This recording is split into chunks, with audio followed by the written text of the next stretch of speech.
پہلی بات تو یہ ہمارے بعض لوگوں کے ذہنوں میں سادہ دل لوگ وہ سمجھتے ہیں کہ پوری دنیا میں ایک ہی دفعہ آ جانی چاہیے. یہ کوئی علاقائی خلافت تو نہیں ہو سکتی، خلافت تو عالمی ہوتی ہے.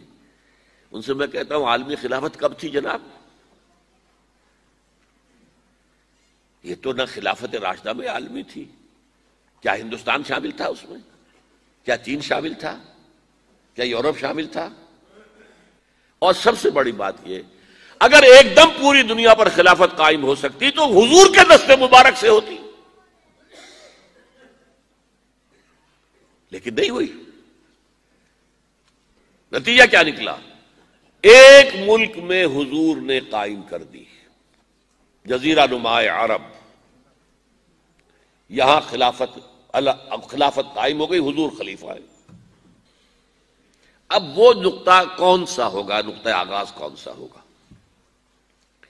اس میں پہلی بات تو میں نے کہا جو شک کرے گا اس کا پھر ایمان مشکوک ہے.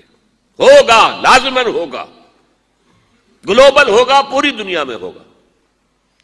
کہاں سے شروع ہوگا اس میں آپ اختلاف کر سکتے ہیں، لیکن مجھے تو دو حدیثیں تو ملی ہیں جن سے یہ اندازہ ہوتا ہے کہ یہ اس مشرقی خطے سے ہوگا، عرب کے مشرق کی جانب کسی ملک سے ہوگا، کسی خطے سے ہوگا. وہ حدیثیں بھی اب آپ پڑھ لیجئے پہلے. پھر میں کہہ رہا ہوں یہ خزانہ ہے جو ہم نے آپ کی خدمت میں پیش کیا ہے، کاش کہ آپ اس کی قدر کر سکیں. یہ حدیثیں آپ کو ازبر ہو جائیں، یاد ہو جائیں، لوح قلب پر نقش ہو جائیں. ہندوستان اور خراسان یعنی موجودہ افغانستان کا ذکر ابن ماجہ کی روایت ہے عن عبداللہ ابن الحارث رضی اللہ تعالی عنہ قال رسول اللہ صلی اللہ علیہ وسلم یخرج ناس من المشرق یؤتئون للمہدی یعنی سلطانہ، یعنی سلطانہ، دونوں طرح سے پڑھ سکتے ہیں. حضرت عبداللہ ابن حارث فرماتے ہیں رضی اللہ تعالی عنہ کہ حضور نے ارشاد فرمایا مشرق کی طرف سے وہ فوجیں نکلیں گی، لوگ آئیں گے جو عرب میں مہدی کی حکومت قائم کریں گے. یہ مہدی کون ہوں گے اس کا ذکر میں ذرا بعد میں کروں گا، لیکن نوٹ کر لیجئے کہ مہدی سے پہلے لازماً کسی مشرقی علاقے کے اندر وہ نظام قائم ہو چکے گا، تب وہاں سے فوجیں آئیں گی نا. یہ مشرق کون سا ہے؟ عرب کے مشرق میں آپ چلیے ایران بھی آ جائے گا، افغانستان بھی ہے، پاکستان بھی ہے، اور اگر اسے اور توسیع دیں تو ہندوستان بھی ہے. یہ ہے عرب کا مشرق. اس سے فوجیں جائیں گی.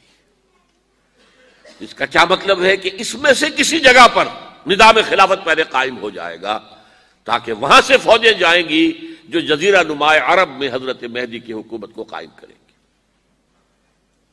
اب دوسری حدیث سنیے. یہ سنن ابن ماجہ کی حدیث تھی جو میں نے آپ کو سنائی، آپ نے پڑھی. دوسری عن ابی ہریرہ رضی اللہ تعالی عنہ، یہ ترمذی شریف کی روایت ہے. قال قال رسول اللہ صلی اللہ علیہ وسلم یخرج من خراسان رایات سود لا يردها شیء حتی تنصب بایلیا. خراسان کے علاقے سے سیاہ جھنڈے لے کر فوجیں آئیں گی، ان کا رخ کوئی موڑ نہیں سکے گا، ان کو پیچھے پھیر نہیں سکیں گے کوئی بھی، یہاں تک کہ وہ یروشلم میں جا کر جھنڈے نصب کر دیں گے. ایلیا حضور کے زمانے میں یروشلم کو کہتے تھے. یہ یروشلم تھا جب حضرت سلیمان کی حکومت تھی اور یہاں پر معبد سلیمانی، ہیکل سلیمانی قائم ہوا. پھر یہ یروشلم ہی رہا ہے تاریخ میں، یہاں تک کہ سن 70 عیسوی میں جب ٹائٹس رومی جنرل نے اس کو گرایا، ختم کیا، سیکنڈ ٹیمپل گرا دیا اور یہاں سے یہودیوں کو کہا نکل جاؤ، یہاں سے کوئی یہودی باقی نہیں رہا، تب بالکل تہو بالا برباد کر دیا. اس کے کوئی 150 سال بعد ہیڈریان، رومن ایمپرر ہیڈریان، اس نے پھر دوبارہ آباد کیا اس شہر کو. 150 سال تک یہ بالکل بنجر اور بالکل غیر آباد پڑا تھا. اب ہیڈریان نے جب آباد کیا تو اس کا نام ایلیا رکھا، اب یروشلم نام نہیں تھا. تو حضور کے زمانے میں پھر اس کا نام ایلیا تھا۔ اور اب اس سے کیا معلوم ہو رہا ہے کہ یہ یروشلم مسلمانوں کے قبضے سے اس وقت نکلا ہوا ہوگا۔ ایک دفعہ پہلے نکلا تھا، سن 1099 عیسوی میں مسلمانوں کے ہاتھ سے نکلا، کروسیڈرز عیسائیوں نے آ کر اس کو قبضے میں کیا، لاکھوں مسلمانوں کو مارا، قتل کیا۔ اس کو 1187 عیسوی میں واپس لیا ہے۔ کس نے لیا ہے؟ صلاح الدین ایوبی، کرد۔ عرب کھوکھلے ہو چکے تھے، عربوں نے کھویا، واپس نہیں لے سکے۔ بہت حکومت کر چکے تھے، 400-500 برس کی حکومت کر کے، اور ان کے عیش اور ان کے آرام، اب ان میں جان نہیں تھی کہ وہ واپس لے سکے۔ واپس لینے والا گرم کرد خون تھا، صلاح الدین ایوبی۔ تو گویا کہ اب آپ سمجھئے کہ 88 برس تک عیسائیوں کا قبضہ رہا یروشلم پر۔ اب 1967 میں یہودیوں نے قبضہ کیا ہے، اور اب 38 برس تو ہو گئے، 88 نہیں تو 38 برس تو ہو گئے ہیں۔ لیکن وہ دور آئے گا کہ اب پھر لیں گے، لینے والے عرب بھی نہیں ہوں گے، خراسان کے علاقے سے فوجیں آئیں گی۔ یہ خراسان کیا تھا؟ ایلیا تو میں نے آپ کو بتا دیا، یروشلم کا نام ہے۔ خراسان اس زمانے میں ایک بہت بڑے ملک کو کہتے تھے، کچھ حصہ پاکستان کا بھی اس میں شامل ہے، کچھ حصہ ایران کا بھی ہے۔ ایران کے اس حصے کو اب بھی خراسان کہتے ہیں، وہ ایک صوبہ ہے۔ خراسان ایک صوبہ ہے ایران کا، چھوٹا سا۔ پاکستان میں خاص طور پر یہ جو علاقہ مالاکنڈ ایجنسی کہلاتی ہے، اس سے اوپر جتنا علاقہ ہے، اور یہ جو واخان کی ایک پٹی آتی ہے اوپر، واخان افغانستان کی ایک پٹی سی دم سی چلی آتی ہے، جو جا کر چائنا کی سرحد سے مل جاتی ہے، یہاں سے لے کے یہاں تک یہ جو مالاکنڈ کا وہ درہ ہے اور پہاڑ ہے، یہ بھی خراسان کا حصہ ہے۔ باقی تقریباً 2/3 آف افغانستان، ساؤدرن حصہ نہیں ہے خراسان کا حصہ، یہ سیستان کہلاتا تھا، یہ خراسان نہیں ہے۔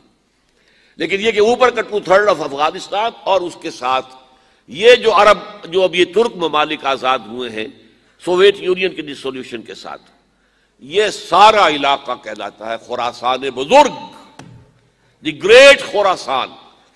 ایک مرتبہ ایک یہاں کا جو کاؤنسلیٹ ایران کا، وہ آئے تھے میرے پاس، ان کے ایک اہم آدمی، ان سے میں نے پوچھا خراسان، تو پہلے تو ان کا خراسان ہمارا ایک صوبہ ہے، میں نے کہا نہیں مجھے خراسان، او خراسان بزرگ، وہ جو آپ دی گریٹر خراسان کی بات کر رہے ہیں، وہ یہ تھا۔ پھر میں نے اور ذریعوں سے بھی تحقیق کی، پہلے خیال تھا کہ پورا افغانستان اس میں شامل ہے، لیکن اب معلوم ہوا کہ نہیں، یہ جو جنوبی حصہ ہے یہ سیستان کہلاتا تھا، کچھ بلوچستان کا حصہ اس میں شامل تھا، اور کچھ یہ جنوبی حصہ افغانستان کا۔ یہاں سے فوجیں جائیں گی، اور یہ فوجیں جا کر خراسان سے چل کر ایلیا پہنچیں گی، یروشلم پہنچیں گی، اور اپنے جھنڈے گاڑ